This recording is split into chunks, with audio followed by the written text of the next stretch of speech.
If somebody walks inside this place now, अगर कोई यहाँ पर अभी आ जाए, if somebody walks inside कोई अंदर आए and call one person up और किसी एक बंदे को बुलाए and say, और कहे, what is the most important thing that you cherish? सबसे अच्छी चीज क्या है जो आपको बहुत पसंद आती है? ऐसी क्या है सबसे इम्पोर्टेंट महत्वपूर्ण चीज जो आपको सबसे अच्छी लगती है? What is so important for you in life? आपके पूरे जीवन में आपके लिए सबसे महत्वपूर्ण क्या है? Anybody? Maybe if somebody walks in and asks, can anybody say to us, what is more important to you right now? आपके जीवन में सबसे महत्वपूर्ण क्या है? What is important, number one in your life? आपके जीवन में पहले स्थान पे, दूसरे स्थान पे क्या चीजें क्या महत्वपूर्ण है? मेरा बच्चा। Your daughter here. तो माता पिता बोलते हैं कि हमारे बच्चे, That is truth. ये बात सही है। If anybody says that, then the person is lying. It's truth. अगर कोई मम्मी ये बोलती है कि मेरे बच्चे से ज्यादा कुछ इम्पोर्टेंट, तो कोई बंदा बोले झूठी बोल रही है भाई। Everything can be so important to you. Maybe your daughter, maybe your son, हो सकता है आपका बेटा, आपकी बेटी आपके लिए महत्वपूर्ण हो, maybe your mommy, your daddy, आपके मम्मी पापा हो, maybe your money in the bank, आपके बैंक में आपका पैसा भी हो सकता है, maybe your cars, आपकी गाड़ी हो सकती है, newly purchased homes. जो नए घर खरीदा है वो हो सकता है। There's something that you hide, you keep it. कुछ चीज हम इतना सेफली रखते हो छुपा छुपा के, ये सबसे ज्यादा अच्छी When चीज you है। go out, you come and check it again. आप घर से बाहर जाते हो और घर वापस आते हो, अरे ठीक रखी है ना, खराब तो नहीं हुई मेरे जाने से, Somebody have taken it or stayed there. किसी ने उठाया तो नहीं लिया, गंदा तो नहीं कर दिया। Yes. We can't sleep when we remember, oh, we just rush back and check. कि कुछ चीज ऐसी होती है जब आगे भी बढ़ जाते हैं तो पीछे मुड़ के देखते हैं खराब तो नहीं हुई। Amen. मेरे विचार से सबसे बड़े तो बचा। She's saying the word of God is the most important thing. Most important thing, yes. The word of God is the most important thing. Of course. हाँ, परमेश्वर का वचन सबसे ज्यादा महत्वपूर्ण है। Amen. Amen. So today, the caption of today, things we should know as Christians. तो आज का विषय है कि मसीह होने के नाते हर कुछ चीजें हमें पता होनी चाहिए। Amen. Amen. And first of all, the question, I continue my question sermons. तो वही प्रश्न जिसे हमारे भाई हमेशा पूछते हैं, आज भी प्रश्नों से शुरू करेंगे। So, what is the most important thing in life according to the Bible? Bible के अनुसार हमारे जीवन में सबसे महत्वपूर्ण चीज क्या होनी चाहिए? Does anyone have? किसी के पास कोई जवाब? This is question sermon. You can answer. You can stand up and answer. What is the most important thing in life in the Bible? Jesus, Yeshu. Jesus. Yes. Prayer or fasting? Fasting. Kingdom of God. Huh? Kingdom of God. Correct. Clap, clap, clap, clap, clap. इसलिए तालियां हो जाए। परमेश्वर का राज्य। Amen. Amen. The most important thing in life, according to the Bible, Bible के अनुसार हमारे जीवन में सबसे महत्वपूर्ण चीज होनी चाहिए जहाँ हम जा रहे हैं वो है परमेश्वर का राज्य। is the kingdom of God, the church of Christ, परमेश्वर की कलीसिया। ecclesia. Some people say, oh, why is it so important? Explain to us. We want to know. कई लोग कहेंगे क्यों महत्वपूर्ण है, हमें समझाओ तो। Why is it that the church of Christ is the most important thing in life? क्यों According to the Yeshu Bible. मसीह की कलीसिया सबसे ज्यादा महत्वपूर्ण बाइबल के अनुसार बताई गई है? Many people may think, oh, it's my family, it's my health. कोई कहेगा मेरी सेहत सबसे ज्यादा Some people महत्वपूर्ण say है, my prayers. कोई कहेगा मेरी प्रार्थनाएं सबसे ज्यादा जरूरी है। Many people, yeah, you are right. हाँ, जो आप कह रहे हैं वो भी बात ठीक है, But there is something that is more important than all. लेकिन कुछ ऐसा है जो उन चीजों से ज्यादा महत्वपूर्ण है। It's the church of Christ. वो है यीशु मसीह की कलीसिया, The God's people. परमेश्वर के लोग, The saved one, the body of जो Jesus. परमेश्वर के बचाए हुए लोग हैं, That is the most important thing. वो सबसे महत्वपूर्ण है। Okay, let's see. Let's go to the Acts of the Apostles chapter खोलते हैं 20. प्रेरितों की किताब, The Acts of the Apostles chapter 20, प्रेरितों की किताब 20वां अध्याय, verse 28. 20 का 28। Let's see why it seems very important. देखते हैं कि क्यों इतना महत्वपूर्ण है ये। Acts of the Apostles 195 page number 195, प्रेरितों की किताब 20 अध्याय का 20:28. 20 का 28।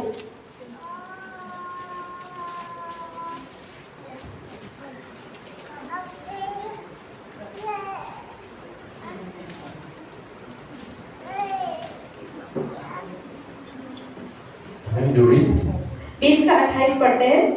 इसलिए अपनी और पूरे झुंड की चौकसी करो जिसमें पवित्र आत्मा ने तुम्हें अध्यक्ष ठहराया है कि तुम परमेश्वर की कलीसिया की रखवाली करो जिसे उसने अपने लहू से मोल लिया है। Amen. Amen. The Bible says here in 28, it says, therefore take heed to yourselves and to all the flock among which the Holy Spirit has made you overseers to shepherd the church of God, which he purchased with his own blood.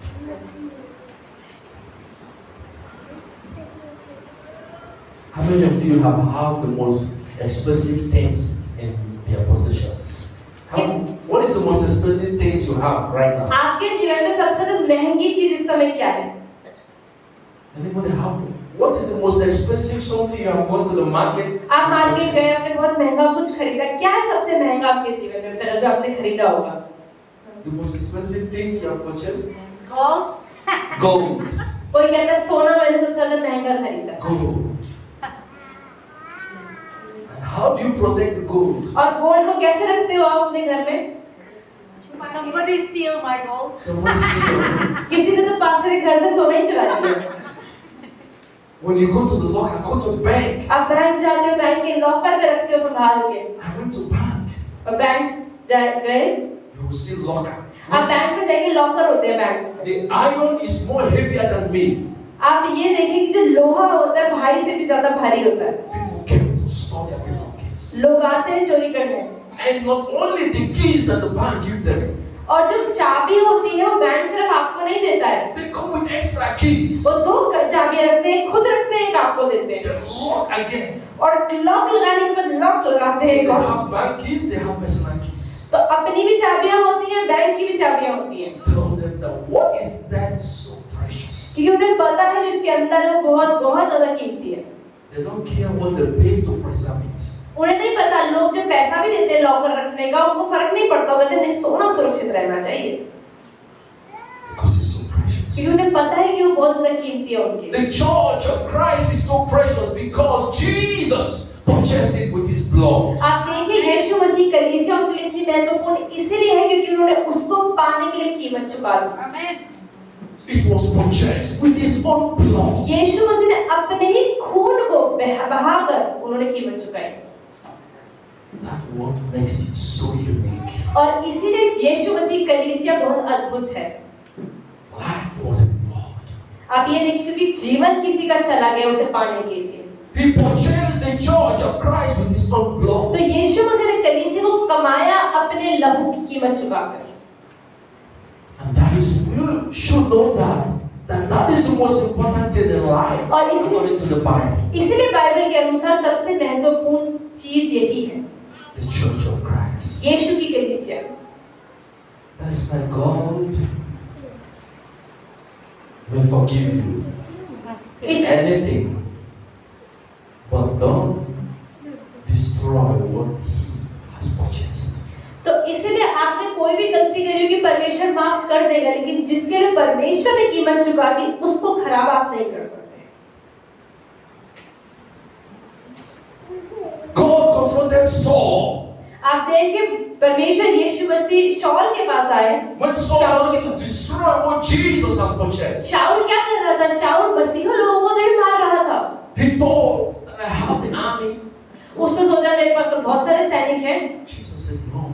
यीशु कहते नहीं, You are going where I don't want you to come. तुम वहां जा रहे हो जब मैं नहीं चाहता तुम जाओ। This is what I purchased with my blood. तुम उसको खत्म नहीं कर सकते जिसको मैंने कीमत चुका के लिया है। And God struck him. और परमेश्वर ने उसको In the Bible, if you read the Bible, you will never see where Jesus got angry. आप ये देखिए बाइबल में आपको नजर नहीं आएगी यीशु मसीह गुस्से में आते थे। But when people started to trade in the church, लेकिन जब लोग कलीसिया के अंदर भेड़ बकरी को बेचने लग गए तब यीशु को गुस्सा he आया। turned every table upside down. यीशु मसीह ने उस मंदिर के अंदर में जितनी टेबल थी जानवरों को सबको खोल दिया और सब टेबलों को उठा लिया। You have torn my church. क्योंकि तुम मेरी कलीसिया को गंदा कर रहे You हो, have torn my house मेरे परमेश्वर के घर को गंदा कर रहे हो to a den of thieves. और क्या चोरों की तरह पे काम कर रहे हो। He don't care. यीशु मसीह को फर्क नहीं पड़ता। That's what people say.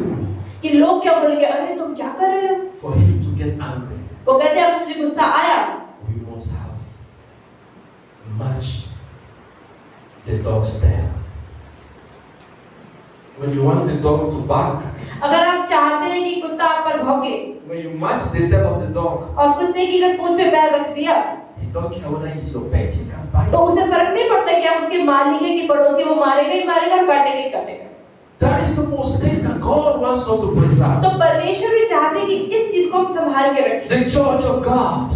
परमेश्वर की कलीसिया। That is why God said, "Woe to those who rise up against my church." तो इसलिए परमेश्वर कहते हैं कि जो लोग मेरी कलीसिया के खिलाफ खड़े होंगे, Woe to the people that will bring that the church what I have built with my कि blood. जिन लोगों को मैंने अपना लहू चुका के कमाया है, उन लोगों को तुम खराब नहीं कर सकते। The church of God is a mystery. परमेश्वर की जो कलीसिया एक रहस्य है। Let's go to Ephesians chapter 5. खोलते इफिसियों की किताब 5 chapter 32. Ephesians chapter 5 verse 32. इफिसियों 5:32। If you have pen, write down all अगर this. आपके पास पेन है तो प्लीज नोट्स लें, अपने memory mark Or you take करें, your phone and jot it down. You might need it tomorrow. क्योंकि आपको इसकी जरूरत जरूर पड़ेगी। Amen.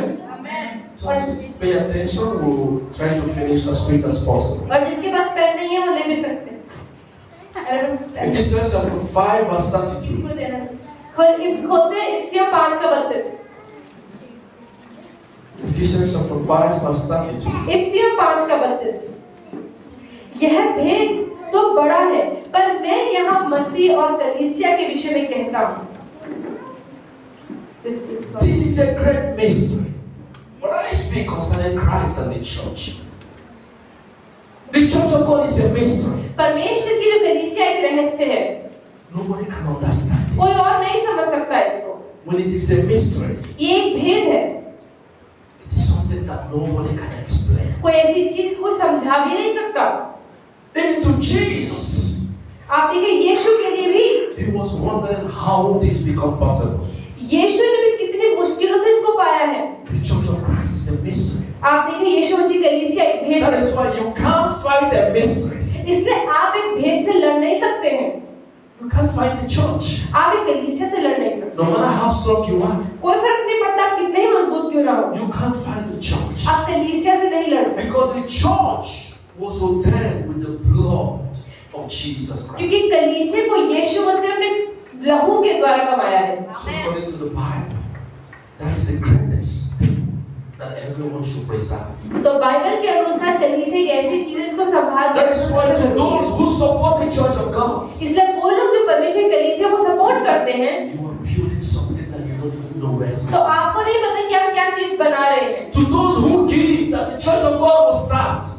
आप जिन लोगों के होने से कलीसिया बनती और खड़ी होती है, You are just signing your signature in heaven for इसका God. मतलब आप स्वर्ग जाने के लिए आप अपना हस्ताक्षर कर चुके हैं। For you to support the church of God to grow, अगर आप परमेश्वर कलीसिया को बढ़ने में मदद कर रहे हैं, you don't know God is watching you from afar. आपको पता नहीं है परमेश्वर आपको ऊपर से देख के खुश होता है।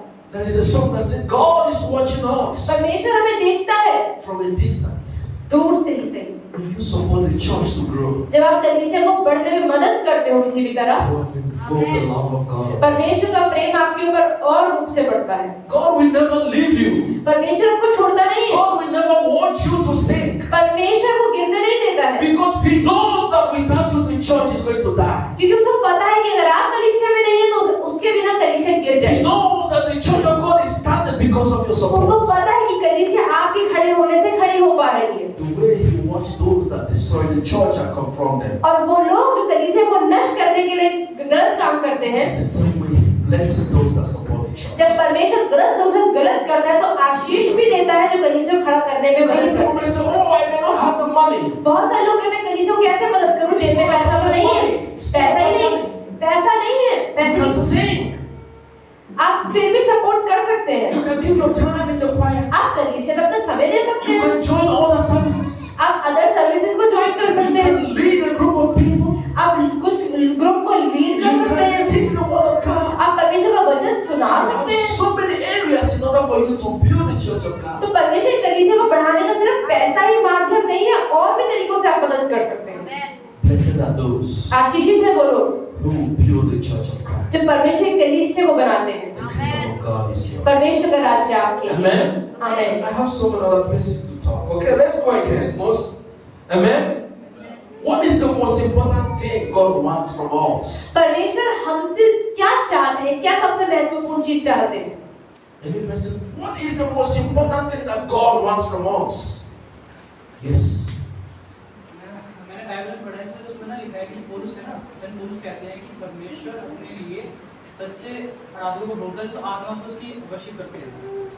So he said that in the Bible he read that God is looking for the true worshippers who worship Him with the Spirit. Yes. Another person. I want somebody to try. I don't like people, being passive. I want you to be active. God Say wants- something. God Yes. wants us that we will do His will. Yes. Be like- Contribute something to show your. जो भी आपके मन में बोले, चाहे वो गलत हो कि सही हो, लेकिन बोले। Some people are passive. कई लोग चुप रहते हैं, बैठे रहते हैं, मुंह नीचे रखते हैं, बोले। When they ask questions, you are looking for somebody who will answer. कोई भी जवाब दो जो आपको आए। One of बोलो, us, can you बोलो, say बोलो। something? Yes. परमेश्वर हमसे चाहते हैं कि हम उनकी आज्ञा मानें। God wants us that we obey Him. Amen. God wants us to save. Yes. But let me tell you something. What God wants. और भी कुछ ऐड करना चाहते हैं। God wants our body. God wants our body. Good. Balance is good. But let's see what God wants. और भी बता दो। Let's see what God wants. Let's go to 2 Peter. खोल दे दूसरा पत्रस 2 Peter chapter 1 verse 17. 1:17, दूसरा पत्रस 1:17। 2 Peter chapter 1 verse. Let's go and see what God really wants. 329 page number 329 नया नियम पहला पत्रस 1:17 यूसुफ ब्रदर। 2 Peter, हाँ, 2 एक Peter chapter 1 verse. दूसरा पत्रस 1:17 329 पेज नंबर पढ़ते हैं। 2 Peter chapter 1 verse 17. Let's see what God wants. क्योंकि जब उसने परमेश्वर पिता से आदर और महिमा पाई और उस प्रतापमय महिमा से यह वाणी आई, यह मेरा प्रिय पुत्र है जिसमें मैं प्रसन्न हूँ। Amen. He accepts us to accept Jesus Christ. परमेश्वर चाहते हैं कि हम यीशु को अपना लें। This is what God wants. He says, "For he received God the Father honor and glory when such a voice came to him from the extent glory. This is my beloved Son, in whom I am well pleased." Amen. Amen. God wants us to accept Jesus. परमेश्वर चाहते हैं कि हम यीशु को अपना लें। That is what God wants us. परमेश्वर यही चाहते हैं हमसे। God sent His only Son, परमेश्वर ने अपने बेटे को खुद भेजा, His only begotten Son. अपने इकलौते बेटे को भेजा, He sent to the world. दुनिया में भेजा, Many people rejected Him. और फिर भी लोगों ने नकार दिया। People came against the work of लोग God. उसके खिलाफ आ गए। But He said, "Blessed are those who accept my Son. पर परमेश्वर कहता है आशीषित वो लोग हैं जो मेरे बेटे को अपनाते हैं। They have accepted me." और क्योंकि उन्होंने मेरे बेटे को अपना लिया मतलब मुझे अपना लिया। People will say, "How?" लोग कहते हैं ऐसा कैसे? Okay. When somebody is after you कोई अगर आपके पीछे है and he did not get you और वो आप तक नहीं पहुंच पा रहा and he killed your child, और वो आपके बच्चे को मार दे, is it not same as harming you? तो ये एक ही बात नहीं हो गई आपको मार और आपके बेटे को मारना। The only son you have, आपके पास अगर एक बेटा है somebody took it away. और कोई उसको किडनैप कर ले और मार दे, The mother, the father, some of them will not even live in. तो माता पिता तो शायद दुख के मारे कहीं मर भी जाएंगे। They will feel there is no life to live उन्होंने कहा कि मैं जीवन भी क्यों जो मेरा बेटा तो मर गया, because the only precious thing that they have has been taken away. क्योंकि एक ही तो कीमती चीज थी मेरे पास वो भी खत्म। That is how precious God, so Jesus तो Christ. ऐसे ही परमेश्वर भी यीशु मसीह को समझते And हैं that is what He wants us. और वो भी हमसे यही चाहते The हैं। value is for us to accept Jesus Christ as our Lord and personal तो Savior. परमेश्वर भी यही चाहते हैं कि हम यीशु को अपने उद्धारकर्ता के रूप में अपना लें। Let's go to 1 John chapter 1 verse 12. पहला यूहन्ना 1:12 This is 1 John chapter 1. 1 इसी John का chapter 1 verse इसी का अगला चैप्टर दूसरे पत्रस के अगला चैप्टर ये अगली बुक है 1 John chapter 1 verse 12. पहला यूहन्ना 1:12 333 पेज नंबर 333 1 का 12 1 का 12 तो नहीं है brother. First John chapter 1. Okay, no. John या फर्स्ट Okay, जॉन First John, sorry. यूहन्ना John chapter 1 पहला verse यूहन्ना 12. नहीं यूहन्ना John chapter 1 verse 12. यूहन्ना 1 का 12 यूहन्ना का सुसमाचार 1 का The 12 Gospel of John chapter 1 verse 12. 130 page number 130 नया नियम 130। परंतु जितनों ने उसे ग्रहण किया उसने उन्हें परमेश्वर की संतान होने का अधिकार दिया, अर्थात उन्हें जो उसके नाम पर विश्वास रखते हैं। Amen. Amen. For as many as received him, to them he gave the right to become the children of God. When you receive Jesus, जब आप यीशु को अपनाते हैं you have the right to be called the sons and तो आपको daughters. ये अधिकार मिल जाता है कि आप परमेश्वर के बच्चे कहलाते हैं। And that is what Jesus wants, and that is what God wants from us. तो परमेश्वर हमसे चाहते ही यही है। He has given us the right. उन्होंने हमें अधिकार दे दिया। You accept Jesus as your Lord and personal Savior. उन्होंने बोला कि मेरे बेटे को अपना उद्धारकर्ता मान लो। You have accepted me, the Father. इसका मतलब तुमने मुझे अपना So लिया। it's my son that I have sent to save the world. क्योंकि मैंने अपने बेटे को ही तो भेजा है तुम्हें बचाने के लिए। That's what John chapter 3:16. For God so loved the इसलिए world, यूहन्ना 3:16 में क्या है कि परमेश्वर ने दुनिया से ऐसा प्रेम किया He gave His only begotten कि Son, अपने इकलौते बेटे को दे दिया so that we will never be perished, ताकि हम नष्ट न हो but have everlasting पर life. अनंत जीवन को पाए। That's what we have. और यही हमें करना है। Because some people say, "Oh, why would we accept Jesus Christ? कई लोग कहते हैं अरे हम यीशु को क्यों अपनाएं? Why God tell us to accept क्यों Jesus?" परमेश्वर चाहते हैं कि हम यीशु को उद्धारकर्ता मान लें? Let's go to Romans chapter 3. खोलते हैं रोमियो की पत्री 3 अध्याय। Romans chapter 3, verse 22 to 23.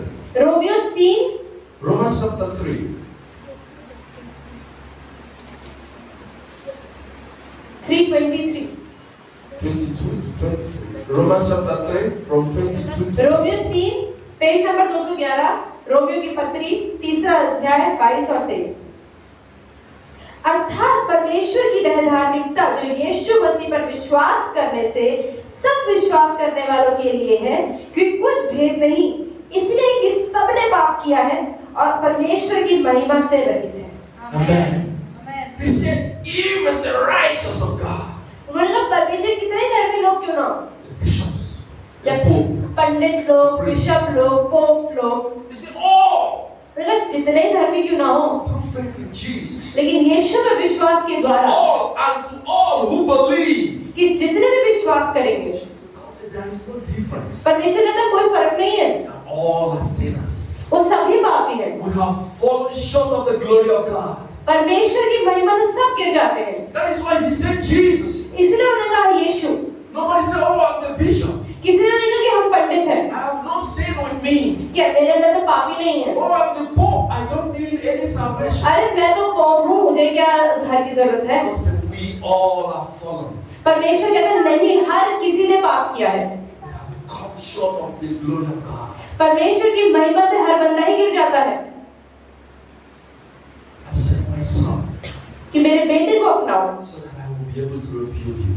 ताकि मैं तुम्हें बड़ा बना पाऊं। That's what God wants from us. परमेश्वर हमसे यही चाहते हैं। Amen. Amen. Let's go to another one. अगले पे जाते हैं What is the real purpose of life in the Bible? What कि is the real परमेश्वर के purpose? अनुसार हमारे जीवन का मकसद क्या है। What's the ये real purpose? प्रश्न है आपके लिए, ऊपर देखिए। I want to answer. This question time. Amen. ये सबको प्रश्न का उत्तर I don't want people to sleep.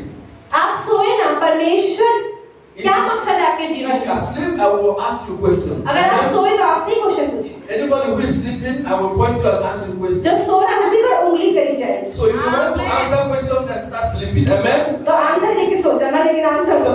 Amen. So anybody who want to answer a question, I want you to doze off. Amen. चलो आंसर बताओ। What is the real purpose of life आपके जीवन का मकसद क्या है? in the Bible? What is the real Bible के अनुसार बताइए। purpose of life according to the Bible? Bible के अनुसार आपके जीवन का मकसद क्या है? We don't have Bible scholars here who read the Bible. क्या? Preaching the word. Huh? To overcome the flesh. So they have come to flesh. Preaching the word of God. हाँ? Preaching the word of God. The word Preaching of the word God. of God. The word of God. Yes. परमेश्वर के जो इच्छा हमको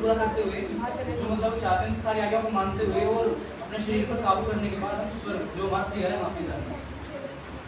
That we obey God and through obeying, through learning, and then we will reach to Him. Amen. To complete the plans and purpose of God. Plans and purpose of God.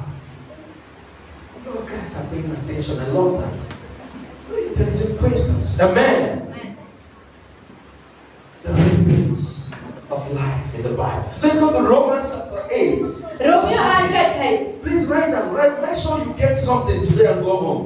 Romans chapter 8 verse 28. Romeo 8:28.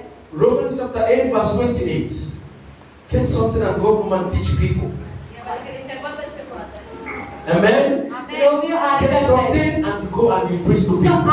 आज ऐसा कुछ लेकर जाए कि कलीसिया से बाहर जाके दूसरों को सुना पाए। Fortify yourself. Amen. Romeo 8:28 page number 217 Romans में chapter 8 verse 28. रोमियो 8:28 हम जानते हैं कि जो लोग परमेश्वर से प्रेम रखते हैं उनके लिए सब बातें मिलकर भलाई को ही उत्पन्न करती है, अर्थात उन्हीं के लिए जो उसकी इच्छा के अनुसार बुलाए गए। Amen. And we know that all things work together for good to those who love God. The real purpose is God. परमेश्वर हमारा मकसद क्या है? परमेश्वर। Your real purpose in life is God. आपके जीवन का मकसद है परमेश्वर। I can prove to you हमारे भाई कह रहे हैं मैं कुछ साबित नहीं कर सकता that your real purpose in this life is God. कि आपके जीवन का मकसद इस जीवन में सिर्फ परमेश्वर है। Some people will say, why? कुछ लोग कहेंगे क्यों? Is to get married. कई लोग तो कहेंगे नहीं मेरे को तो शादी करनी है, I have children. बच्चे करने हैं। My real purpose is to take care of my children. To make sure they go to the better schools. कई लोग कहते हैं नहीं मुझे अपने बच्चे को अच्छे से अच्छे स्कूल में भेजना है, यही मेरा मकसद है। I have to go and take care. I have to go and work to train my kids. अरे मुझे बच्चों को अच्छे पे ट्रेन करना है, पैसा कमाना है। After I finish them, they become somebody. और जब वो सब कुछ अपने जीवन में अच्छा बन गए, My work is done. हो गया बस इतना ही तो करना था। No, that is wrong. ये गलत है। The real purpose is the God. आपका मकसद जीवन में परमेश्वर होना चाहिए। Take a look. Take a look. Tell me, anybody, आप बताएं कोई भी व्यक्ति, you have labored from the day you were born. आप जब से पैदा हुए हैं आप मेहनत कर रहे हैं You are a successful person. You achieve it all. और आपने बहुत कुछ सफलता पा ली। You are a successful person in your life. अपने जीवन में आपने बहुत तरह की सफलताएं पा ली। If the purpose of our living is not God, अगर हमारे जीवन का मकसद परमेश्वर नहीं है, do you package what you achieve on earth and go to heaven? आपको लगता है कि जो आपने जीवन में सफलताएं, प्रॉपर्टी, पैसा इकट्ठा किया उसको लेकर पेटी में बांध के स्वर्ग जा सकते हैं? Have anyone taken any of his belongings? कोई इंसान अपनी जेब का 10 रुपए का नोट भी क्या स्वर्ग ले जा सकता है? And go to heaven? If anybody have done it, tell me the name. अगर किसी ने ऐसा किया तो प्लीज भैया को नाम बता दो। Then I will renounce my religion. तो वो कहते हैं मैं भी सब छोड़ छाड़ के उसी के पीछे हो जाऊँ। Your gold, your house, your children, your dress, तो आपका सोना, चांदी, अच्छे ब्रांडेड कपड़े कुछ नहीं है। the business you have built. जो आपने व्यापार में इतनी मेहनत करी है, When you finish your work on earth, tell me any one of them and you take and you leave. जब धरती पर आपका सारा काम खत्म हो जाएगा तो क्या उसमें से कुछ भी आप स्वर्ग ले जा सकते हैं? If life is really the reason why you are alive, अगर क्या आपकी जीवन, इस जीवन की सफलताएं आपके जीवन जीने का मकसद अगर है, okay, I'm talking about those things. Let's reason together also. चलो साथ में सोचते हैं। When we die, जब हम मरते हैं, what remains here on earth आपके मरने के बाद धरती पर आपका क्या रह जाता है? is only our skeleton. हमारी हड्डी का ढांचा। Only the bones that you will find in the grave. जो हमारे शरीर में सब हड्डियां, वो हड्डियां आपकी मिट्टी में पड़ी रहती हैं। Ask yourself, अपने आप से पूछें, where is the heart? आपका दिल कहाँ गया? Where is my thinking? जो मैं सोचता था वो सब कहाँ गया? Where is those things?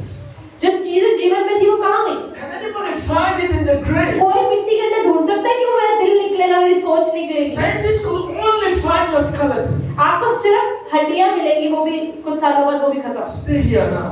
आप यहीं पर रहें। You can reason your home, your village. आप यहाँ बैठे बैठे अपने घर को, अपने गाँव को सोच सकते हैं। If you close your eyes now, you can think about your brother. आप अपनी आंखें बंद करके अपने भाई की शक्ल याद कर सकते हैं। Where are those thinkings? वो सब सोच कहाँ चली जाएगी मरने Why के is बाद? it that when we die, it is not in the grave? ऐसा क्यों नहीं है कि जब मरेंगे तो हमारे कब्र के अंदर वो चीजें निकलेंगी? Ask yourself these questions. अपने आप से प्रश्न पूछें। Your love, your desire.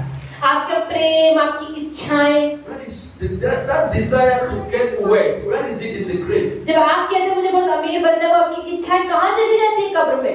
I want to be this. मुझे ये बनाना I है, want to be doctor. अरे ये डॉक्टर बनना है। So where is the spirit I used to ask? वो सब चीजें कहाँ चली जाती है? Because the past is no longer complete. क्योंकि अभी आपका जो काम है वो खत्म नहीं होता है। When we leave, everything is there. जब हमने सब कुछ वहाँ छोड़ दिया, Our body, our mind, our thinking, our spirit. हम अपने शरीर, अपनी आत्मा, अपना सोच विचार सब छोड़ देते हैं। When they show me the exhumed grave of my great grandfathers, हमारे भाई कह रहे हैं कि जब वो अपने पूर्वजों की कब्र को सोचते हैं, I can't recognize anyone. हमारे भाई कहते हैं कब्र देख के तो कुछ समझ नहीं आता कौन है। This empty skeleton. वहाँ तो हड्डियाँ पड़ी, कौन दादा कौन परदादा कुछ नहीं पता। How will I know this is this, this is this? कैसे पता चले राम है, मोहन है, सोहन है, कुछ नहीं पता। It's because of our skin, our eyes, we can say, oh, this is Sanjay. Oh, this is Satish. Oh, this is this person. तो हमारी हड्डियों की वजह से नहीं, कि हमारी त्वचा, हमारी आंखों की वजह से हम पहचान पाते हैं कि ये बंदा अलग और ये बंदा अलग। When they bring empty skeleton, you can't recognize no one. लेकिन अगर आपको सिर्फ हड्डियों का ढांचा दे दिया जाए तो आप भी नहीं बता सकते कि किसका है। So what is the purpose? तो फिर मकसद क्या है? It's your God. वो है परमेश्वर। Your God should be what is the reason of your living. तो आपके जीवन जीने का मकसद सिर्फ परमेश्वर होना चाहिए। Do something to please your God. तो आपको ऐसा काम, ऐसा जीवन जीना चाहिए जिससे Do परमेश्वर something प्रसन्न that हो। tomorrow you will say, oh, God is pleased with me. तो आप अपने जीवन में कुछ ऐसा करें जो आप कल कह सकें कि अरे परमेश्वर तो मुझसे खुश है। If you accumulate all these things, अगर आप ये सब चीजें पा लें, you kill people. अगर आप और लोगों को मार दें, You say you want to be fame. और आप चाहते हैं कि मुझे तो अमीर होना है, बहुत रईस होना है। I have never seen anybody who take fakeness. कोई इंसान अपनी शोहरत, अपनी वाह-वाह को कभी स्वर्ग नहीं ले जा सकता। Michael Jackson was the famous people in 80s. आप ये देखें धरती के ऊपर कितने फेमस लोग रहे होंगे। When he died, I didn't see any famous. मरने के बाद तो किसी की कब्र में नहीं दिखता। Famous is gone. फेमस तो खत्म, वही तक था। Only the skeleton now. अब तो हड्डियां पड़ी हैं। Let's start the grave and say, oh, where is Michael Jackson family? वो कह रहे माइकल जैक्सन कहाँ है? वो तो गया। It's gone. So God is the purpose. तो हमारे जीवन का मकसद परमेश्वर है। Let's go to Ecclesiastes chapter 12. खोलते हैं सबोपदेशक की 12वां अध्याय। Ecclesiastes chapter 12, 13 to 14.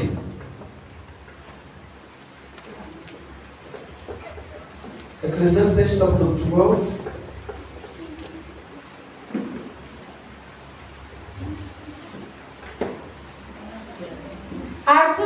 Page number, पुराना नियम 814। Ecclesiastes chapter 12, 13 to भजन 14. संहिता के बाद नीति वचन के बाद सबोपदेशक। 814 पेज नंबर। Ecclesiastes 12 का 13 और 14 पढ़ें। chapter 12, 12 अध्याय from 13 to 14. 13 और 14। सब कुछ सुना गया, अंत की बात यह है कि परमेश्वर का भय मान और उसकी आज्ञाओं का पालन कर, क्योंकि मनुष्य का संपूर्ण कर्तव्य यही है। क्योंकि परमेश्वर सब कामों और सब गुप्त बातों का, चाहे वे भली हो या बुरी हो, उसका न्याय करेगा। The conclusion. तो यही हर चीज का अंत, कंक्लूजन निकलता है। The conclusion of everything. आप कुछ भी अपने जीवन में कर ले, एंड में आपको यही बात है। Because let me conclude. The Bible said, let me sum it up. परमेश्वर कहता है ठीक है, तुमने जो कुछ कर लिया, सोच लिया, अब मुझे एंड में एक लाइन बोलने दो। He said, hear this. इसको ध्यान से सुन लो। Fear God and keep His commandments. तो सिर्फ जीवन में पूरा बाइबल का एक ही चीज है कि परमेश्वर का भय मानो और परमेश्वर की आज्ञा को पालन This is करो। all. This is everything that you needed. बस इतना ही चाहिए आपको जीवन में, और कुछ नहीं चाहिए। This is God speaking. परमेश्वर कह रहा है Fear God and keep His कि commandments. परमेश्वर का डर मानो और उसकी आज्ञाओं का पालन करो।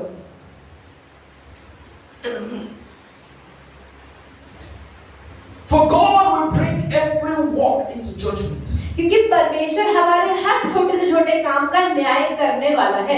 You are busy working on your life for successful life. अभी हम बहुत मेहनत कर रहे हो अपने जॉब में, अपने बिजनेस में सफलता पाने के लिए, You forgot to work on God. और अब परमेश्वर के कामों को करने के लिए आपके पास टाइम नहीं है। God says, including every secret thing, whether good or bad. परमेश्वर कहता है तुमने अकेले में छुप के कुछ भी किया हो, चाहे वो अच्छा हो या बुरा हो, that mind that is no more in the grave, अब वो दिमाग कब्र में तो नहीं है, it have gone for judgment. वो चला गया। और कहाँ चला गया आपका दिमाग? न्याय करने के लिए। The owner of the spirit have called back those क्योंकि spirits आपकी आत्मा का जो मालिक है वो आपकी आत्मा को बुला के उसका न्याय करेगा। because it is His own spirit gives us the ability to speak, क्योंकि परमेश्वर की आत्मा ही है जो हमें बुलवाती है और हमारा न्याय भी करेगी। to think, हमें सोचती है हम to imagine. कुछ इमेजिन कल्पनाएं करते हैं। That is the spirit of God. परमेश्वर की आत्मा ही हमें करवाती है। So when He calls us, जब हमारी आत्मा परमेश्वर बुला लेता है the world takes our skeleton, तो हमारी जो धरती पर तो लोग हमारी हड्डियां लेके घूमते हैं, and the spirit goes for judgment. और आत्मा कहाँ जाती है? न्याय में परमेश्वर के सामने खड़ी हो जाती है। That is when you will know that the purpose of your life is God. और तब आप समझते हो, अरे मेरे जीवन का मकसद तो परमेश्वर है। Amen. Amen. Let's go to Ephesians chapter 2 verse 10. खोलते हैं इफिसियों की किताब 2:11। Ephesians chapter 2 verse 10. Let's do fast. Ephesians chapter 2 verse 10. Ephesians chapter 2 verse 10.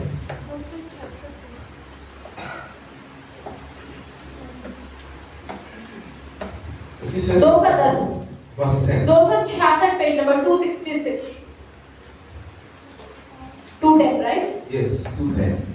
2:10 क्योंकि हम उसके बनाए हुए हैं और मसीह यीशु में उन भले कामों के लिए सृजे गए हैं जिन्हें परमेश्वर ने पहले से हमारे करने के लिए तैयार किया। For we are His workmanship. That's what God says. Workmanship. He works on us. परमेश्वर हम पर काम करता है। You go to work, you prepare. आप काम पे जाते हैं, तैयारियां करते हैं, You work something that you produce. आप कुछ करते हैं, कोई नई चीज बनाते हैं। Many of us have something to produce. हम में से बहुत से लोग कुछ बनाते हैं अपने जीवन We में, have control over those things. क्योंकि हमारे ऊपर हम नियंत्रण रख सकते हैं उन चीजों के ऊपर। Many of us are farmers. We go to farm. बहुत से लोग खेती करते हैं, कुछ सब्जी उगाते हैं, We harvest well. If you want, we dash. If you want, we eat. If you want, we sell. अगर आप कम उगा भी सकते हो, बेच भी सकते हो, खा भी सकते हो, We are the workmanship of क्योंकि God. हम काम करने के लिए परमेश्वर ने बनाया है। Amen. Let's go to Job chapter 22 verse 21. हम खोलते हैं अय्यूब 22 का, The book of Job. अय्यूब की किताब Job chapter 22 verse 21. भजन संहिता से पहली किताब, Before I go to the main one, Job chapter 22 verse 21. भजन संहिता 22 का 21।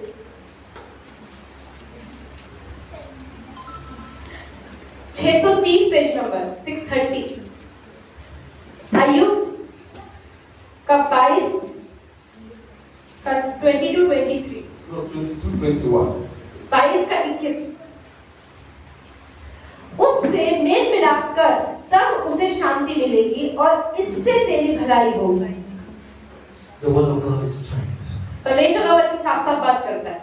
Acquaint yourself with Him and be at peace. परमेश्वर के साथ मेल मिलाप कर लो और शांति में रहोगे।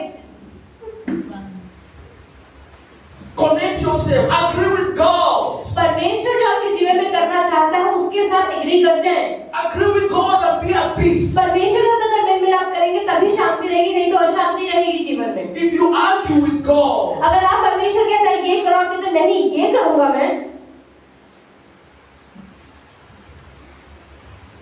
you distance yourself. तो आप अपने आप को परमेश्वर से दूर कर रहे हैं। When you agree with God, not only you will have peace, जब आप परमेश्वर के मेल मिलाप करते हो, उनकी इच्छा पे चलते हो, तो सिर्फ शांति ही नहीं मिलती, He will bless you. लेकिन आशीष भी मिलते हैं। That's what is not only peace. सिर्फ शांति नहीं, He said, thereby good will, God blessings will be upon you. लेकिन परमेश्वर की भलाई और परमेश्वर के आशीष भी मिलते हैं। To those who understand that the real purpose of living is God. लेकिन ये वही लोग समझ पाते हैं जो समझते हैं उनके जीवन का मकसद परमेश्वर है। Amen. Amen. To the next question. Next question ready है। This is very important business.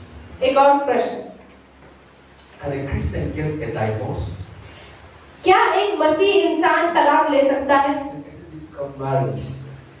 No.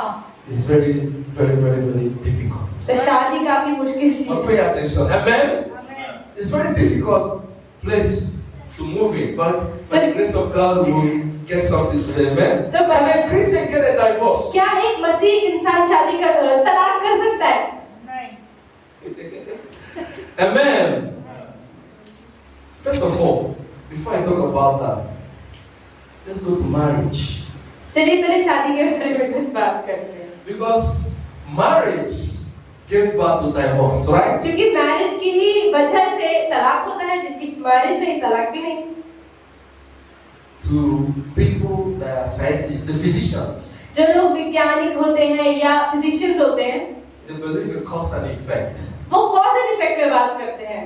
If you don't know the cause of a अगर problem, किसी कोई परेशानी नहीं पता आपको, how can you तो उसको solve it? ठीक भी कैसे कर सकते हो? So science is based on cause and effect. विज्ञान में हमेशा बात होती है कि ये इससे हुआ है, तो इसे ठीक करने के लिए ये करना If पड़ेगा. I begin to talk about divorce अगर अब हम बात कर रहे हैं तलाक की, and I didn't go to the root marriage, तो उसकी जड़ में शादी में ही नहीं गए. it is not complete. Amen. Amen. Let's go to Genesis chapter 2 verse 24. खोलते हैं उत्पत्ति 2. Genesis chapter 2 verse 24. 2:24. बाइबल की पहली किताब. Genesis chapter 2 verse 24. Pay attention. This might help you in future. Genesis chapter 2 verse 24. 2:24 page number 4. पुराना नियम 2:24. इस कारण पुरुष अपने माता पिता को छोड़कर अपनी पत्नी से मिला रहेगा और वे एक ही तन बने रहेंगे. Amen. Therefore a man shall leave his father and mother and be joined to his wife, and they shall become one flesh. Amen. This is marriage ordained by God. तो शादी प्रभु की ओर से होती है. Oh, that is what I'm saying, no? So many people will say, oh, this is Old Testament. Okay, don't worry, it's okay. कुछ लोग कहेंगे नहीं नहीं, तो पुराने नियम में है, नया नियम थोड़ी है. Okay, let's go to Mark chapter 10. चलो नया नियम खोलो. Let's go to Mark chapter 10. मरकुस 10. Follow me, I'm leading you somewhere. We are heading together. जैसे I मेरे don't want भाई to go बता रहे there. हैं, प्लीज आप साथ साथ समझें. Mark chapter 10 verse 6. Mark chapter 10 6 to 9. मरकुस 10 का 6 से 9. The Gospel of Mark, the New Testament. हम नया नियम पढ़ रहे हैं. मरकुस 10 का 6 to 9. 6 to 9. Yes. Mark chapter 10. Page number 101 नया नियम. 6 to 9. Yes. Yes. यदि वहां कोई कल्याण के योग्य होगा तो तुम्हारा कल्याण उस पर ठहरेगा, नहीं तो तुम्हारे पास लौट आएगा. उसी घर में रहो और जो कुछ उनसे मिले वही खाओ पियो, क्योंकि मजदूर को अपनी मजदूरी मिलनी चाहिए. घर घर ना फिरना, जिस नगर में जाओ वहां के लोग तुम्हें उतारे और जो कुछ तुम्हारे सामने रखा है वही खाओ. वहां के बीमारों को चंगा करो. और उसने कहा, परमेश्वर का राज्य तुम्हारे निकट आ पहुंचा है. Amen. God says, no, from the beginning of creation. मैंने लूका पढ़ती. Oh, Mark chapter 10. मरकुस 10 का 6 से 9. Mark chapter 10. पर सृष्टि के आरंभ से From परमेश्वर 6 to 9. पर सृष्टि के आरंभ से परमेश्वर ने नर और नारी करके उनको बनाया है. इस कारण मनुष्य अपने माता पिता से अलग होकर अपनी पत्नी के साथ रहेगा और वे दोनों एक तन होंगे. इसलिए कि वे अब दो नहीं पर एक तन है. इसलिए जिसे परमेश्वर ने जोड़ा है उसे मनुष्य अलग ना करे. Amen. But from the beginning of creation, God made the male and female. For this reason, a man shall leave his father and mother and be joined to his wife, and the two shall become one flesh. So then, they are no longer two, but one flesh. Therefore, what God has joined together, let no man separate them. Amen? Marriage. शादी. This is marriage. God has ordained it. परमेश्वर ने इसको चुना है, परमेश्वर ने बनाया है. Did God condemn anyone to not to get married? क्या परमेश्वर ने किसी को बोला कि शादी मत करो? Okay, let's go. I want to teach you. So let's go to 1 Corinthians chapter 6. पहला कुरिन्थियों 6 अध्याय 1 Corinthians chapter 6 verse 16. 1 का 16. 1 Corinthians chapter 6 verse 16. 1 Corinthians chapter 6. पहला कुरिन्थियों 6 अध्याय 1 Corinthians chapter 6 verse 16. पहला कुरिन्थियों 6 का 16. 6 का 16. पहला कुरिन्थियों 6 का 16. 232 पेज नंबर, नया नियम।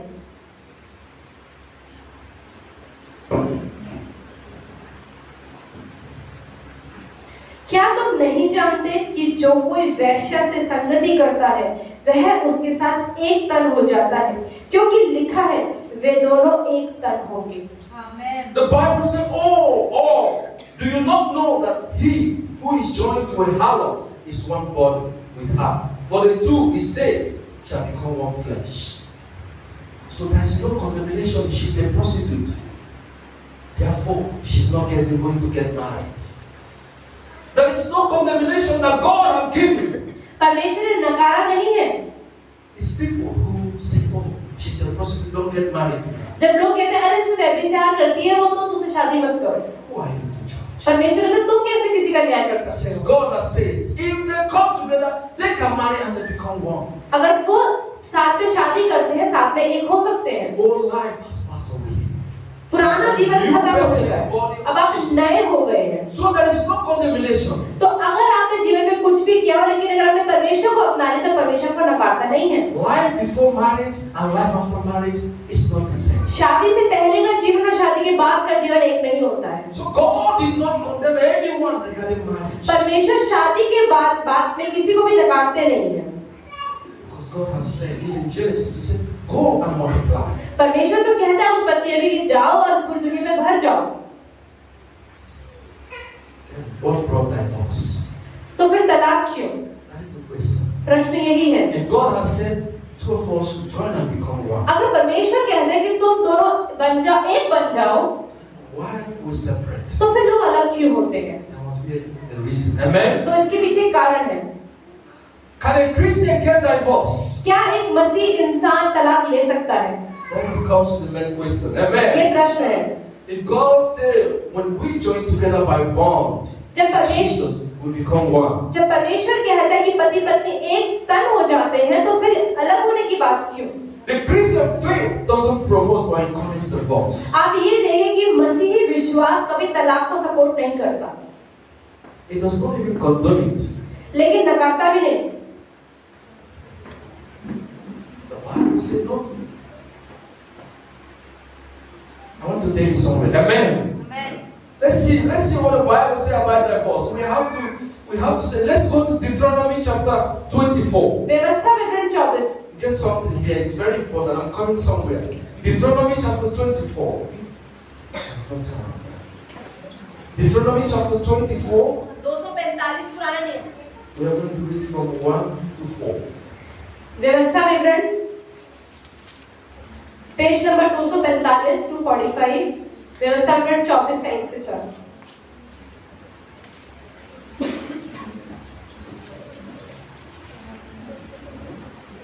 Deuteronomy 24 from 1 to 4. यदि कोई पुरुष किसी स्त्री से विवाह कर ले और उसके बाद उसमें कुछ लज्जा की बात पाकर उससे अप्रसन्न हो, तो वह उसके लिए त्याग पत्र लिखकर और उसके हाथ में देकर उसको अपने घर से निकाल दे, और जब वह उसके घर से निकल जाए तब दूसरे पुरुष की हो सकती है। परंतु यदि वह उस दूसरे पुरुष को भी अप्रिय लगे और वह उसके लिए त्याग पत्र लिखकर और उसके हाथ में देकर उसे अपने घर से निकाल दे, तो क्या वह दूसरे पुरुष जिसने उसको अपनी स्त्री कर लिया हो मर जाए, तो उसका पहला पति जिसने उसको निकाल दिया है उसके अशुद्ध होने के बाद उसे अपनी पत्नी ना बनाने पाए, क्योंकि यह यहोवा के सम्मुख घृणित बात है। इस प्रकार तो उस देश को जिसे तेरा परमेश्वर यहोवा तेरा भाग करके तुझे देता है पापी ना बनाना। Amen. Amen.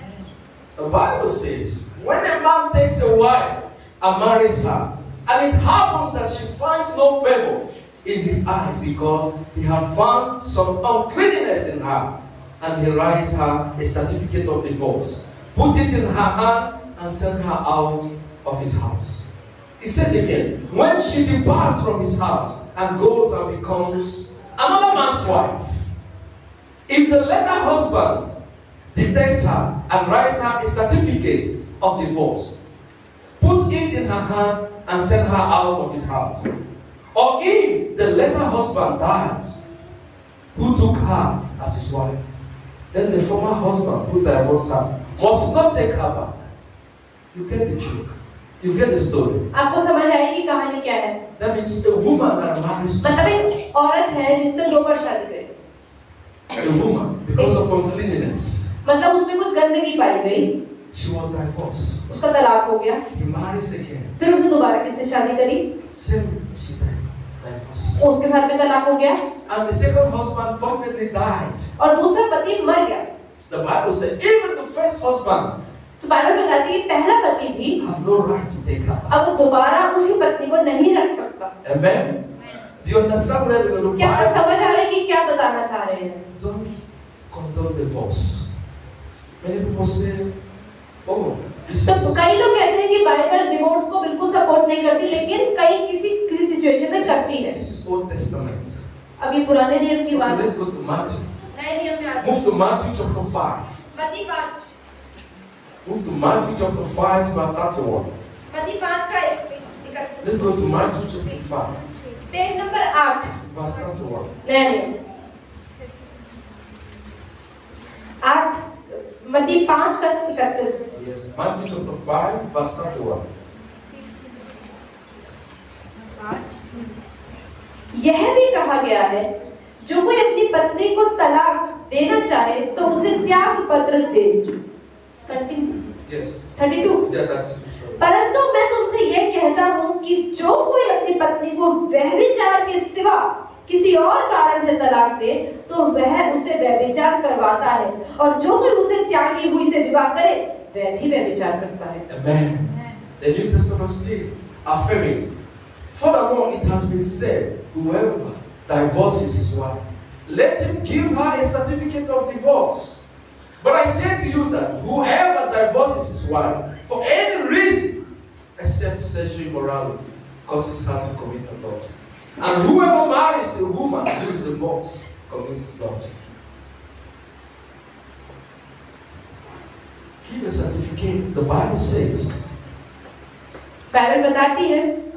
That is why in anywhere you want to get married and all, they ask you, what is the divorce certificate? आज आप कहीं पर भी अगर दोबारा शादी करने जाते तो आपसे बोलेंगे पहली शादी का डिवोर्स सर्टिफिकेट दिखाओ. But the Bible says, if you divorce, you shouldn't marry. पर बाइबल ये बताती है कि अगर डिवोर्स ले ले तो दोबारा शादी ना करो. And anyone who even marries a divorced person will commit adultery. क्योंकि अगर किसी की तलाक हो गया और उसने किसी और से शादी कर ली तो वो इंसान व्यभिचार कर रहा है. This is somewhere that is stopped. तो ये कुछ ऐसा है जो समझने की जरूरत है. But the problem in marriage is huge. लेकिन शादी में परेशानियां भी काफी बड़ी-बड़ी आती हैं. Then what can we say? तो हम क्या कह सकते हैं? The people that die in marriage. जब किसी की मृत्यु हो जाए पति पत्नी में से एक की और फिर कोई और शादी कर ले. Unhealthy marriage, whereby the husband beats the wife to death. लेकिन कुछ शादियां ऐसी भी होती हैं पति पत्नी को मारता है अगर बहुत बुरी तरह. Can somebody say, oh, I don't want to die? तो कोई इंसान कह सकता है कि नहीं मुझे मरना नहीं है. Before this man kills me, इससे पहले कि आदमी मुझे मार दे. it's very difficult. तो ये भी बहुत मुश्किल चीज है. But Jesus Christ, God, लेकिन यीशु मसीह saw that this is very difficult decision sometimes. तो यीशु मसीह ने ये बताया कि बहुत मुश्किल निर्णय हो जाते हैं कई बार. He went to Paul. St. Paul. हम पौलुस की बात कर रहे हैं, संत पौलुस की. He says, St. Paul, you have to use the wisdom of God आपको परमेश्वर की समझ को इस्तेमाल करना बहुत जरूरी है in order to get this done. इसको समझने के लिए. 1 Corinthians chapter 7. पहला कुरिन्थियों 7वां अध्याय. Let's see what St. Paul says. देखते हैं पौलुस क्या बता रहे हैं. 1 Corinthians. After Jesus Christ have done all this. 233 page number नया नियम 1 Corinthians chapter 233. 7. And God says, oh, my people are suffering. यीशु ने देखा कि हाँ मेरे लोग परेशान हैं. 1 Corinthians, we are going to read. नया नियम पहला कुरिन्थियों 7वां अध्याय 233 page We number. are going to read from 12 to 16. हम 12 से 16 तक पढ़ेंगे. It's going to take time, but it's worth it. थोड़ा Amen. समय तो लग रहा है लेकिन आज जो हम सीख रहे हैं बहुत Pay महत्वपूर्ण attention. है. तो ध्यान से सुनें. 1 Corinthians chapter पहला 7, कुरिन्थियों 7 का 12 से 16. from verse 12 to 16.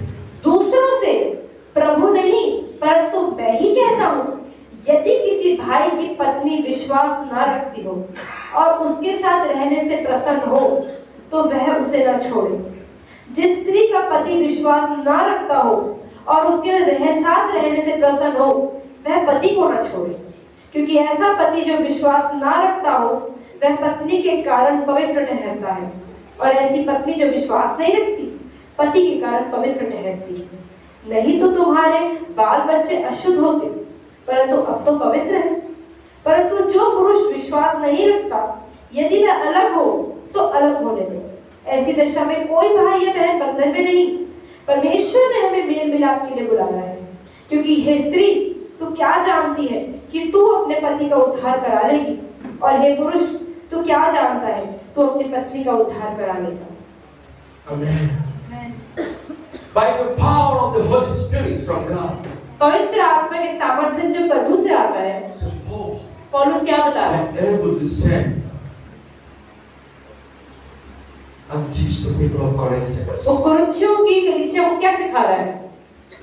He said to them, वो कहता है, I do not advise you to divorce. मैं तलाक लेने के सहमत नहीं।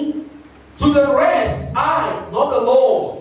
वो कह रहा है प्रभु की नहीं, लेकिन मैं जो मुझे परमेश्वर ने आत्मा दी उसके अनुसार बोल रहा हूँ। He said, I said Paul from the Spirit of God speaking to me. परमेश्वर की आत्मा के अनुसार मैं तुमसे बोल रहा हूँ। This is not God telling you right now. यीशु मसीह ने नहीं बोला है मुझे ये बोलने के लिए, Because God is against it. क्योंकि परमेश्वर तो तलाक के खिलाफ By है। the power of the Holy Spirit. लेकिन पवित्र आत्मा के सामर्थ्य से So Paul speaks according to the Holy Spirit. पौलुस जो है पवित्र आत्मा के अनुसार बोल रहा है। He said to me, not the Lord. वो कह रहा है मैं प्रभु नहीं, I say, मैं if कहता हूँ any brother has a wife who does not believe and she's willing to live with her, let him not divorce. कि अगर कोई भाई बहन मतलब कोई पति पत्नी साथ में रहते हैं और पत्नी विश्वास में नहीं है और फिर भी पति साथ में रहना चाहता है तो रहना चाहिए। So Paul said, if you are willing अगर आप चाहते हो to endure, कि आप सह सकते हो, if you are willing to manage, अगर आप मैनेज करने की क्षमता रखते हो he said, okay, no problem. तो रहो साथ में, Go on, साथ में रहो, as long as you can be. चाहे दोनों में से कोई एक विश्वासी क्यों ना हो। He said, I have no problem. पौलुस कहता है मुझे कोई परेशानी नहीं। And he said to the woman, और वो औरत से क्या कहता है and a woman who has a husband कि पत्नी जिसका पति है, who does not believe, जो पति विश्वास में नहीं है, if he's not willing to live, if he's willing to live with her, अगर पति विश्वास में तो नहीं लेकिन अपनी विश्वासी पत्नी के साथ रहने में रेडी है, let her not divorce him. तो फिर तलाक क्यों करना? There are so many people, some strong women, maybe their husband are maltreating them. बहुत सारी औरतें होंगी जो बहुत मजबूत होंगी परमेश्वर में, लेकिन उनके पति उन्हें बहुत परेशान कर रहे हैं। Their friends, they will say, divorce him, divorce him. उनके सारे दोस्त के बोलेंगे अरे तलाक दे दे इस आदमी को, But the lady said, no, पर वो औरत बोलती नहीं, I want to good or bad, I want to वो stay. अच्छा है कि बुरा है मुझे उसके साथ ही रहना है। So Paul said, yes, if you पौलुस want, कहता है अगर तुम रह सकते हो तो जरूर रहो, do not तो divorce. तलाक मत करो। As long as you can be able to be. जब तक आप सहन कर सकते हो तब तक रहो। Amen. But in 14 he says, 14 में क्या बता रहे हैं? for the unbelieving husband is sanctified by the wife, लेकिन अगर कोई अविश्वासी पति का साथ रहना नहीं चाहता and the unbelieving wife is sanctified by the husband. Otherwise, your children will be unclean. क्योंकि But now you are holy. लेकिन अगर वो दोनों अलग हो जाते हैं तो उनके बच्चे कैसे होंगे? और अगर एक भी विश्वासी है उसके कारण बच्चे शुद्ध पैदा होंगे। St. Paul is reminding us, पौलुस क्या सिखा रहा है? when you plan to divorce, जब अगर आप तलाक लेने की योजना बनाते हो, remember your children. अपने बच्चों को देखो। Amen. When you plan to divorce, remember your children. अपने बच्चों को देखकर क्या तलाक लेने की Fix सोचो। it in the chart of your divorce. अपनी तलाक के मामले को उसी समय सुलझा लो। What are the impact of my divorce to my children? आप ये देखिए तलाक लेने से मेरे बच्चे कहाँ जाएंगे?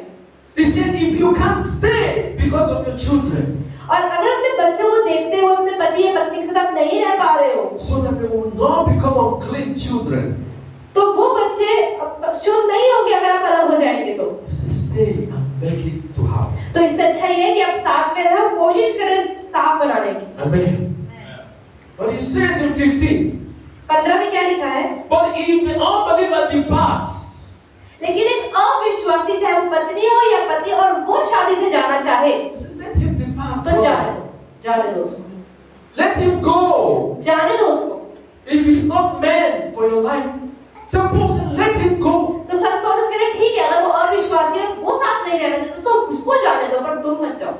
Or a sister is not under bondage in such cases. ऐसी परिस्थितियों के अंदर कोई भी बहन को जबरदस्ती नहीं कि साथ में अगर पति जाना चाहता है तो जाने दो। You are not under bondage in something that is not working. कुछ चीजें जो नहीं चल रही उसमें जबरदस्ती रुकने की भी जरूरत नहीं है।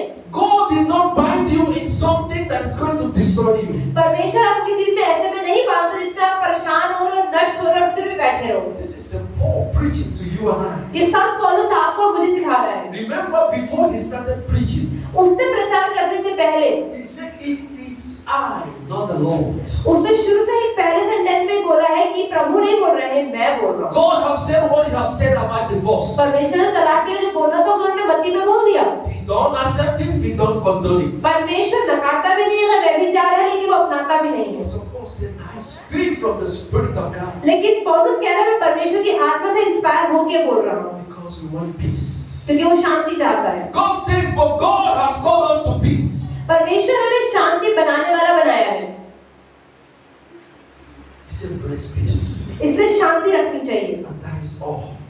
और यही चाहिए बस। Insisted, he says, 16वें वचन में, "For how do you know, O wife, whether you will save your husband, or how do you know, O husband, whether you will save your wife?" तो संत पौलुस विश्वासी पति या पत्नी से कह रहा है कि तुम्हें क्या पता पत्नी कि तुम्हारे विश्वास के कारण तुम्हारा पति को उद्धार मिल जाएगा, और पति से कह रहा है कि तुम्हें क्या पता विश्वासी पति तुम्हारे विश्वास के कारण तुम्हारी अविश्वासी पत्नी प्रभु में आ जाएगी। Nobody knows except God. किसी को नहीं पता है कि क्या होगा, बस परमेश्वर को पता है। That is why God have given us and Paul have preached us that in your divorce, इसलिए हमें संत पौलुस समझा रहा है तलाक को। is based on truth. तो जो भी चीज है वो सत्य पर आधारित होनी चाहिए। Amen. Amen. I have no time. As I will treat more, but the last I want to ask, and that is the last of the question. एक और लास्ट प्रश्न है, Can a Christian judge others? क्या एक मसीह इंसान दूसरों का न्याय कर सकता है? 2 minutes. We are going to feel more time. Can a Christian judge others? क्या एक मसीह इंसान दूसरों का न्याय कर सकता है? No. Can a Christian judge? Huh? No. The Bible says do not. The Bible says no. What of you? What do you say? We cannot judge, but we can correct. Correct. We cannot judge. But how many of you have judged? Okay, good. लेकिन एक बार एक जगह संत पौलुस कहते हैं कि मतलब अगर न्याय करना है ना तो उसमें अच्छे से करो, क्योंकि हमें स्वर्गदूतों पे न्याय करना है। अगर इस प्रकार से लिखा हुआ है That we have to judge the angels also. Saint Paulus has written somewhere that if you are judging someone, judge nicely because one day you have to judge angels as well. Amen. So please judge, but judge nicely. So use the word correct. Amen. Some similar But words. some people are doing wrong, then you say that you can bring out. If you yourself are not doing the same thing, then you have the power to say. To say it. Correction. Similar. Some word is similar. Synonymous words. The more words, the no similar. Judge correctly. एक भाई ने बोला कि न्याय करना तो सही से करो, अगर वो इंसान गलत कर रहा है तो बोलना गलत नहीं है, और एक और चीज की अगर कोई इंसान गलत कर रहा है और उसका सुधार करने में कोई बुराई नहीं। Amen. Well, let's go to James. I अब want to देखते हैं finish बाइबल this. क्या बताती है। I asked this before, but I didn't treat it the way I want. Amen. James chapter 4, verse Yakub 4:11। 11 to 12. James chapter 4, verse 11 to 12. Yakub 4:11, 321 page number 321, नया नियम, बिल्कुल last के 5-6 pages में है। Amen. 321 4:11। Yes. 11 और 12। हे भाइयों, एक दूसरे की बदनामी ना करो। जो अपने भाई की बदनामी करता है या भाई पर दोष लगाता है वह व्यवस्था की बदनामी करता है और व्यवस्था पर दोष लगाता है, और यदि तू व्यवस्था पर दोष लगाता है तो तू व्यवस्था पर चलने वाला नहीं पर उस पर हाकिम ठहरा। व्यवस्था देने वाला और हाकिम तो एक ही है जो बचाने और नाश करने में सामर्थ्य है, पर तू कौन है जो अपने पड़ोसी पर दोष लगाता है? Amen. Amen. The Bible is talking about speaking about evil. Amen. Bible बता रही है बुराई के बारे में। But this generation, लेकिन आजकल की पीढ़ी we don't like correction. हमें सुधार करवाना पसंद नहीं है अपने लाइफ में। Many people pick offense when you tell them what they are doing is not good. कई लोगों को बहुत गुस्सा आता है, उन्हें बोले ये चीज गलत है मत करो तो उन्हें बहुत गुस्सा आएगा। When you correct them, they don't even talk to you. अगर आप उन्हें सुधारने की कोशिश भी करोगे तो अगली बार आपसे बात ही नहीं करेंगे। You say you hate them. अगर तुम तो नफरत करते हो मुझसे, Anything they do, you want to talk. मैं तो जो करती हूँ वही आपको गलत लगता है। But that is not what God is saying. पर परमेश्वर क्या कह रहे हैं यहाँ पर? But God is talking about evil. परमेश्वर बुराई के बारे में बता रहे हैं। That's what James says. ये The आपको judgment God is talking about speaking evil of people. यहाँ पर वो बता रहे हैं न्याय नहीं, लेकिन लोगों के बारे में बुराइयां करने को परमेश्वर मना करते He हैं। said, "Do not speak evil of one another, brethren. दूसरों के भाई और दूसरों भाई बहनों के बारे में बुरा ना बोले। He who speaks evil of a brother and judges his brother speaks evil of the Lord." क्योंकि अगर कोई अपने विश्वासी भाई या बहन की बुराई करता है तो इसका मतलब प्रभु की बुराई कर रहा है। But if you judge the law, you are not the doer of the law. और अगर आप परमेश्वर का न्याय कर रहे हो तो आप न्याय करने वाले नहीं ठहरते। There is only one lawgiver. तो सिर्फ न्याय और व्यवस्था एक ही से आई है। Who is able to save and to destroy. वही नाश कर सकता है और वही बचा सकता है। But the question is, तो प्रश्न क्या है he said, who are you to judge one कि another? तुम दूसरों की अच्छाई और बुराई का न्याय करने वाले कौन होते हो? Romans chapter 2 verse 1 to 3. I'm about to finish, only 2 verses left. दो ही वचन बचे हैं। Romans chapter 2 1 to 3. Romeo 2 Romans chapter 2 from 1 to 3. Just only 2 verses. The time is over, I know. हमारे भाई कह रहे हैं पता है समय खत्म हो गया, Please लेकिन bear with me only 2-3 थोड़ा minutes. सा हमें और सहन कर ले। Romans chapter 2 from 1 to 3. Romeo 2 का 209 पेज नंबर 209 पेज नंबर नया नियम रोमियो 2 का 1 से 3। Romans chapter 2 1 to 3. अतः हे दोष लगाने वाले तू कोई क्यों ना हो, तू निरंतर है, क्योंकि जिस बात में तू दूसरों पर दोष लगाता है उसी बात में अपने आप को भी दोषी ठहराता है। इसलिए कि तू जो दोष लगाता है स्वयं ही वह काम करता है। हम जानते हैं कि ऐसे ऐसे काम करने वाले पर परमेश्वर की ओर से ठीक ठीक दंड की आज्ञा होती है। आमेन। 3 हे मनुष्य, तू जो ऐसे ऐसे काम करने वालों पर दोष लगाता है और आप ही वे करता है, क्या वह समझता है कि तू परमेश्वर की दंड की आज्ञा से बच जाएगा? Amen. He said, therefore, you are inexcusable. That's the word the Bible uses. Bible कहती है कि तुम बहाना भी नहीं बना सकते अब तो। You can give excuse. आप क्या बहाना दोगे? You can say, you can justify what you want to use to say evil about people. दूसरों के बारे में बुराइयां बोलने का हम कोई बहाना ढूंढ लेते हैं। You can put it in your own Bible, in your own dictionary to say it. कई बार हम शब्दों को घुमा के कहते हैं हम तो इस तरह नहीं इस तरह कह रहे हैं। The Bible said it is inexcusable. That is the word that was used. Bible कहती है इसका कोई बहाना भी मत बनाओ। He said, all man he said, whoever you are who judge, for in whatever you judge another, you condemn yourself. तो अगर आप दूसरों का न्याय कर रहे हो तो अपने आप को ही नकार रहे हो। For you who judge, क्योंकि that is the same thing.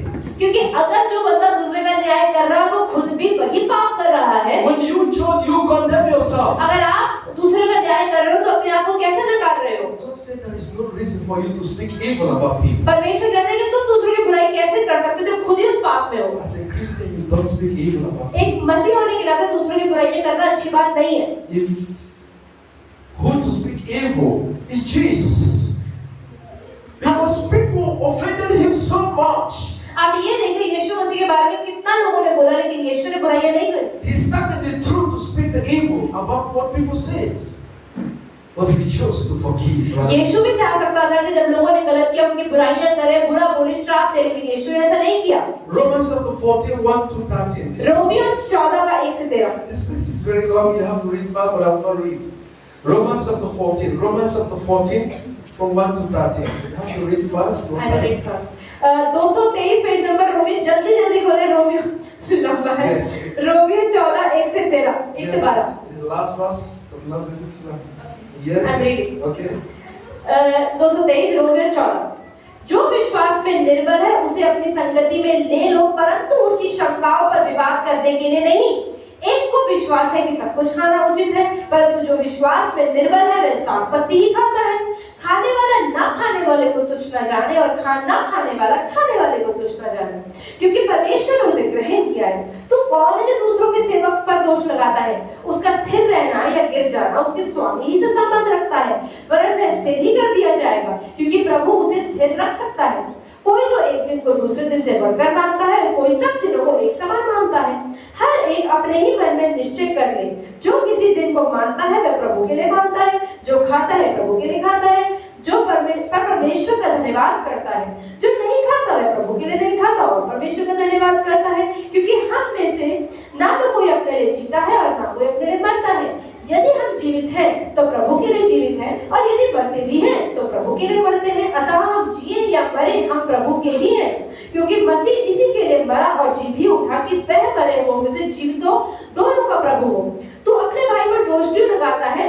तू फिर क्यों अपने भाई को तुच्छ जानता है? हम सबके सब परमेश्वर के न्याय सिंहासन के सामने खड़े होंगे, क्योंकि लिखा है, प्रभु कहता है, मेरे जीवन की सौगंध कि हर एक घुटना मेरे सामने टिकेगा और हर एक जीव अंगीकार करके परमेश्वर का अंगीकार करेगी। इसलिए हम में से हर एक को परमेश्वर को अपना अपना लेखा देना होगा। अतः आगे हम एक दूसरे पर दोष न लगाएं, पर तुम यह ठान लो कि कोई अपने भाई के सामने ठेस या ठोकर का कारण ना रखे। Amen. I don't want to go there again, but only I want to say what God have repeated. Verse 4. Verse 4. Very important. चौथे वचन में परमेश्वर क्या कह रहा है? God used that word also in James chapter 4. Remember? In verse 4 he repeated it. वो क्या लिखा है यहाँ पे कि कौन है जो दूसरों के सेवकों पर दोष लगाता है? Who are you to judge? तुम कौन हो जो दोष लगाते हो? It contains in James. It is still in Romans. ये याकूब में भी था और ये यहाँ पर भी है। Verse 7 also what touched me. God says, for none of us live to himself, or no one also dies to himself. सातवें वचन में लिखा कि हम में से ना तो कोई अपने लिए जीता है और ना कोई अपने लिए मरता है। We shouldn't be concerned about others. हमें दूसरों की चिंता नहीं करनी है, Because we live and die for Christ. क्योंकि हम मसीह के लिए जीते हैं और मसीह के लिए ही Not मरते for हैं, others. दूसरों के लिए नहीं। The last verse. आखिरी वचन आता 12 है। says, नहीं, so आखिरी then वचन। each of us should give account of himself. इसलिए हम में से हर एक परमेश्वर को अपना अपना लेखा देगा। Only on our account, not account of others. हमें दूसरों का लेखा नहीं देगा। जो इंसान पाप करे अच्छाई करे उसको परमेश्वर के सामने खुद ही खड़ा होना है। Concentrate on your account to God. परमेश्वर कहता है तुम जो भी करोगे न्याय तो परमेश्वर तुम्हारा ही करेगा। You cannot give account of somebody sitting near you. अगर आप दूसरों की चिंता कर रहे हो, दूसरे का न्याय आपका नहीं होगा, उसका न्याय उसका अपना होगा। You are wasting your time. अपना टाइम क्यों खराब कर रहे हो दूसरों को सुधारने में? You're giving account of somebody beside you. अपने पड़ोसी का लेखा जोखा आपको नहीं देना है। God says it's not your job. परमेश्वर कहते हैं तुम्हारा काम नहीं है। As a Christians, एक मसीह होने के नाते it is not our duty ये हमारा काम नहीं है to speak evil. कि दूसरों की बुराइयां करें। But we can correct people. हम दूसरों को सुधार सकते हैं। When you are being corrected, अगर आपको सुधारा जाता है don't take an offense. तो बुरा मत मानो, Because by correction you learn. क्योंकि सुधारने से ही हम अच्छे होते As we हैं। have heard the word of God जब today, परमेश्वर का वचन हमने ले लिया आज, it's left for us और हमारे लिए क्या करना है to apply it in our life, कि सुन तो लिया, इसे अप्लाई भी so करना है। that not only we are going to change ourselves, सिर्फ अपने आप को नहीं सुधारना है, so that we are going to build the church of God and also save the future और generation. हम आने वाली पीढ़ियों को भी सुधार सके। हमें ऐसा बनना है। Jesus Christ. यीशु के सामर्थ्य नाम में प्रार्थना करते हैं। आमीन।